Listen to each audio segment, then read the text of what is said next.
Hello दोस्तों, वह trans नमस्कार। मैं दीवान सिंह। मैं आपको बताना चाहूँगा कि मैंने कहा था कि 2 वीडियो बनाने के बाद मैं एक ऐसा वीडियो डालूंगा जिसमें ये फंड की थ्योरी गाने वाले लोग मुँह छिपाते फिरेंगे। अब यहाँ मैंने 2 आदमियों के विचार लिए। इस साइड में जो लगा हुआ है ये पी मोहन साहब का निचोड़ है, और इधर जो लगा हुआ है ये जे शुक्ला जी का है। इनके फोटो में बहुत दिखा चुका हूँ आपको, लगभग उनके डेली आते हैं। अब क्योंकि अपने चैनल को ये नहीं है, मैं अपने ही विचार प्रकट करता हूँ। मेरे पास जिसके बढ़िया विचार आ रहे हैं उनको यहाँ पर डाल रहा हूँ। ये पी मोहन साहब की फोटो लगी हुई है, और अभी तो इनके 2 ही वीडियो आए। मुझे लगता है इनके कोई 15-16 वीडियो बनेंगे, क्योंकि मैटर बहुत लंबा है और सब इंपॉर्टेंट है। इनके चेहरे से देख करके लग सकता है कि जो कुछ इन्होंने तैयारी की है बिना पढ़े तो नहीं हुई होगी। अब पढ़ने के लिए कॉन्सेंट्रेशन चाहिए, अटेंशन चाहिए, मन चाहिए, इच्छा चाहिए, तो इनके पास सब कुछ होगी। और जब इनका धैर्य इतना है, कॉन्सेंट्रेशन इतना है, तो चेहरा खुद बता रहा है he is a serious person, sober person, और तभी ये प्रोफाउंडली लिख पाए हैं सारी चीज़ों को। दोस्तों, अब वो कहते हैं कि इम्पोर्ट ऑफ रेगुलेशन 56। आपको पता है रेगुलेशन 56 आपका पेंशन अपडेशन का बहुत ही महत्वपूर्ण रेगुलेशन है। तो कहते हैं आपको जो क्लॉज 12 है एमओएस का, वो आरबीआई लाइन पे आपको पेंशन अपडेशन देता है, और जो रेगुलेशन 56 है ये आपको सीसीएस रूल 1972 से जोड़ता है। यानी दोनों के दोनों आपके जो रेगुलेशन है, रेगुलेशन 56 और ये पेंशन आरबीआई का अपडेशन, ये दोनों के दोनों आपके अपडेशन में हैं। और इसके लिए कहते हैं वो आगे चल के since both the RBI and the central government updates the pension, the retirees council argue that the bank have no legal island to stand on any neither. और इन दोनों के दोनों को जब पढ़ा जाए तो बैंकों के पास ऐसा कोई लीगल आइलैंड नहीं है जिसमें खड़े होकर के बोले कोई पेंशन अपडेशन नहीं, हम नहीं करेंगे। कहाँ भागोगे भाई? अब इस प्रकार की लैंग्वेज वही आदमी ला सकता है जिसको नॉलेज होगा, जिसको ज्ञान होगा। आईबीएच काउंटर बैलेंस, आईबीए क्या कहेगा? हमारे पास तो 2 हैं। कहते हैं IBH legal team is currently trying to decouple these links by using. कहता है RBI is a regulatory body with its own funding. बोलेंगे आरबीआई, अब दोनों के जो चीन है आरबीआई लाइन पे जब कहेंगे तो कहेंगे भाई आरबीआई तो रेगुलेटरी बॉडी है, इनकी ओन फंडिंग का सिस्टम है।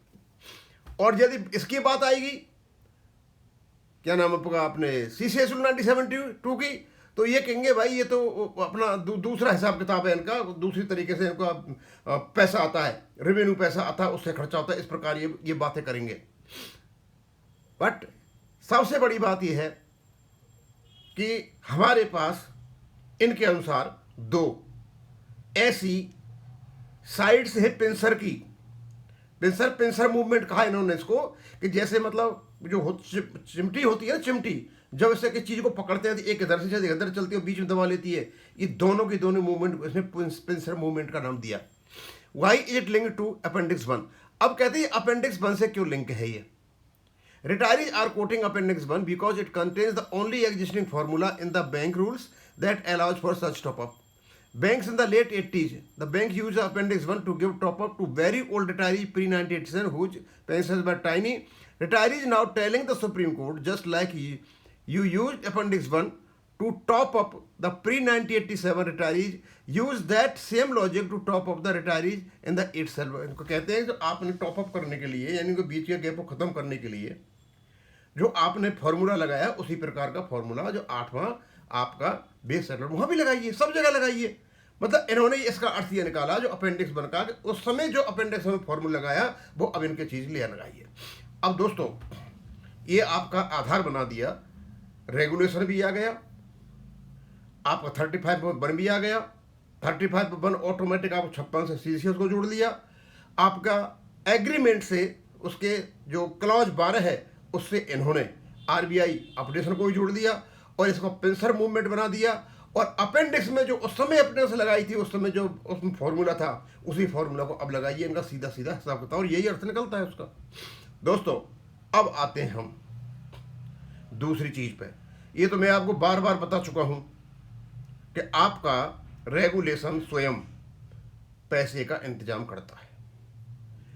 तो ये इधर से लेके यहां तक ये सारा का सारा मैटर हमारे सुप्रीम कोर्ट के वकीलों को शुक्ला साहब ने भेज दिया है। अब इसको पढ़ के बताऊंगा और कहीं जो आएगा एक्सप्लेन वहां बताऊंगा, टाइम ही नहीं होता ज़्यादा।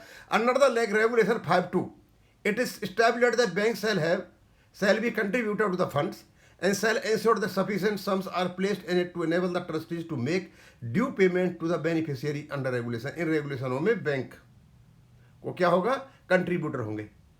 और ये आपका रेगुलेशन 5 विद इन ब्रैकेट 2 कहता है। कोई डाउट है?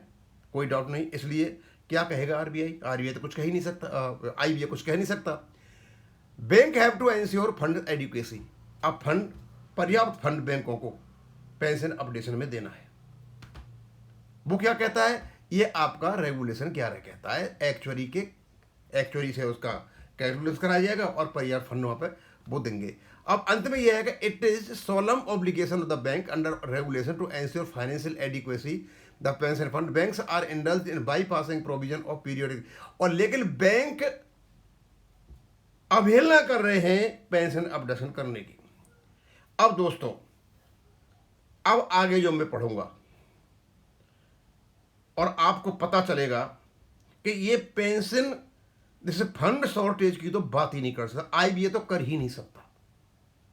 आईबीए को कोई अधिकार नहीं है, क्योंकि ये खुद मान करके बैठा है, ना तो हम रजिस्टर्ड बॉडी हैं, ना हम रेगुलेटरी बॉडी हैं, ना हम स्टेट हैं, ना स्टेट के एजेंट हैं। तो भाई तुमको अधिकार ही नहीं है बात करने का, फिर कौन करेगा बात?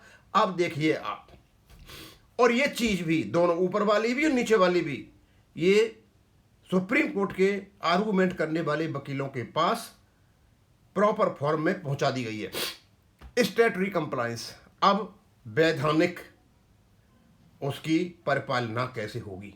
कहते हैं respondent didn't comply with the contractual obligation of periodic pension updation along with wage revision. They have neither paid updated pension nor made provision thereof and finalized their financial results, finance sheet at all these years, suppressing contractual liabilities due under pension agreement and BPR 995.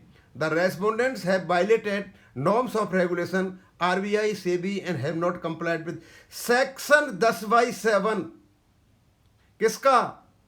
Banking companies act 1980 or 80 submitted yearly balance sheet to these regulations and government said section 10(7) से। अब ये banking का जो companies का act है, ये क्या कहता है? सारा का सारा दार मदार यहाँ है। अब भाई आप ही बैंक करो, मैं भी बैंक करूं, आप सभी चीजों को जानते हो बैंकों में क्या होता है। और यहां जो लिखा हुआ है इसमें, बैंक अपने फाइनेंशियल रिजल्ट्स बनाएंगे, लेकिन कैसे? After making provision for bad debts. पहली बात तो ये कि भैया तुम्हारे कोई बैड डेट्स है, उनके लिए अपने प्रॉफिट से क्या निकालोगे आप? उसका प्रोविजन कर लीजिए आप। दूसरा, डेप्रिसिएशन इन असेट्स का डेप्रिसिएशन कर लीजिए। Contribution to staff and superannuation fund. और तीसरा, जो आपके स्टाफ है और सुपरएनुएशन फंड है, उनका आपका कंट्रीब्यूशन कर लीजिए। In all other matters for which provision necessary under law. और लॉ के अंतर्गत जो भी मान्य है उसका प्रोविजन कर लीजिए। और which are usually provided by banking companies. A corresponding new bank shall transfer the balance of the profit to the. और ये सब कुछ करने के बाद बैंक अपना प्रॉफिट भारत सरकार को दे देगी। दोस्तों, अब इस पे हम थोड़ा सा ध्यान देंगे। बैंक से बोला गया है कि जो भी आपके खर्चे हैं मैंडेटरी, स्टैट्यूटरी, उनको आप डेबिट कीजिए और जो कुछ बचा है तो हमें दीजिए। मान लीजिए किसी बैंक में प्रॉफिट है और प्रॉफिट के बाद ये सारा काम कर लो जो ये बता रहे हैं, यानी सुपर एनुएशन बेनिफिट्स, यानी हमारी पेंशन का अपडेशन कर लो, जो कुछ करना है सारा कर लो। कौन करेगा भाई इसको? आईबीए करेगा कि स्टेटरी बॉडी बैंक करेंगी। और जब प्रॉफिट बच जाए तो फालतू बैंक को दे दो। लेकिन यदि कभी लॉस मेकिंग होता है, 2016-17 में लॉस मेकिंग था बैंकों में, अब कैसे करेंगे? दोस्तों, आपको पता है, अच्छी तरह से जानते हो कि बैंकों में डेबिट क्रेडिट होते हैं, बस अपने रेलिवेंट अकाउंट को डेबिट करके ये पैसा क्रेडिट करना है सुपर एन्युएशन बेनिफिट्स वाले फंड में, वेलफेयर फंड में। और यदि आपकी बैंक लॉस में चल रही है तो दिखाइए हाँ लॉस में है। लॉस का मतलब ये नहीं है कि आप सुपर एन्युएशन बेनिफिट नहीं दोगे, वो तो आपको देने पड़ेंगे। यदि आप नहीं दोगे, मान लीजिए बैंक आपकी लॉस में चली गई, तो फिर क्या होगा? तो हर साल, हम तो कई सालों से देख रहे हैं, भारत सरकार इन सभी बैंकों को रिकैपिटलाइजेशन करती है। वो क्या चीज़ है भाई?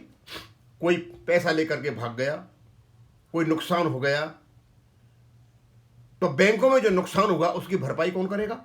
उसका मालिक करेगा। वो नहीं करेगा तो उसकी कैपिटल कम हो जाएगी। दो ही तरीका है उनके। यदि आपकी बैलेंस शीट में डेबिट आ रहा है, दो ही तरीका है, आपका जो कैपिटल पड़ी है वहां से डेबिट करके कैपिटल कम हो जाएगी, आप उसको ठीक कर दो, नहीं तो कहीं पैसा आना चाहिए। सरकारी बैंक है, सरकार देती है, हर साल देती है। तो सरकार जो पैसा देती है कैपिटलाइजेशन, वो क्या है? क्योंकि बैंक लॉस में जा रही है इसलिए हो रहा है। यदि बैंक लॉस में जाते हैं और सरकार कहां से करती है? भाई सरकार का भी बजट तो हमेशा घाटे का होता है ना, हमेशा हर साल घाटे का होता है। तो हमारा घाटा हो जाएगा तो कौन सी बात है? लेकिन सरकार अपने जो ऑब्लिगेशन है, स्टैट्यूटरी ऑब्लिगेशन है, कॉन्स्टिट्यूशनल ऑब्लिगेशन है, उनको तो निभाती है ना। घाटा खा के जब सरकार अपने स्टैट्यूटरी ऑब्लिगेशन को निभा सकती है तो ये बैंक क्यों नहीं निभा सकते? बैंक को मना भी नहीं किया सरकार ने कि आप मत डेबिट करो। ये नहीं कहा कि तुम ये घाटे में जाओगे तो नहीं करोगे, ऐसा नहीं कहा है। तो बैंक क्यों नहीं करते हैं फिर? क्यों ये रोना रोते हैं फाइनेंशियल शॉर्टेज? ये तो कह ही नहीं सकते। आईबीए तो बिल्कुल नहीं कह सकता। ये फंड की थ्योरी गाने वाले आज सुन ले अच्छी तरह से कि आईबीए तो बिल्कुल कह ही नहीं सकता फंड की शॉर्टेज।